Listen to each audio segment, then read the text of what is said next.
بسم اللہ الرحمن الرحیم۔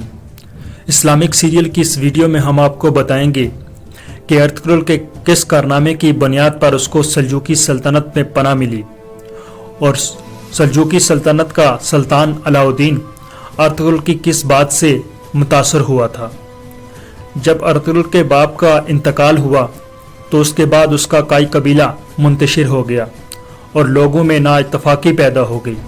اس کے بعد چند لوگ ارطغرل کے ساتھ سلجوقی سلطنت میں پناہ لینے کے لیے چل دیے اور یہ ان کا 420 گھرانوں پر مشتمل قافلہ راستے سے جا رہا تھا کہ انگوریا کے مقام پر دو فوجیں آپس میں مصروف جنگ تھی۔ وہ ان فوجوں میں سے کسی کو بھی نہیں جانتا تھا۔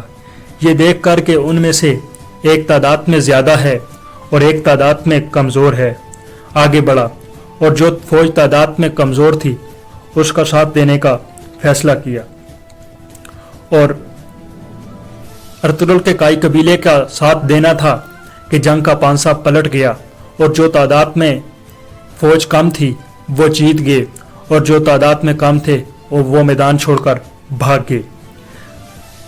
اس ارطغرل اور اس کے کئی قبیلے کو نہیں معلوم تھا کہ جس فوج کا انہوں نے ساتھ دیا ہے وہ کون تھے۔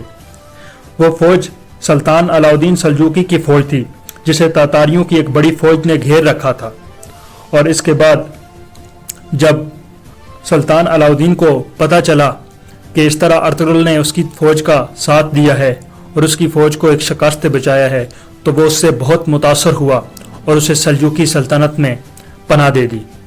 اور اسی سیریل کی اگلی ویڈیو میں ہم آپ کو بتائیں گے کہ ارطغرل غازی نے کس طرح عثمانی سلطنت کی بنیاد رکھی۔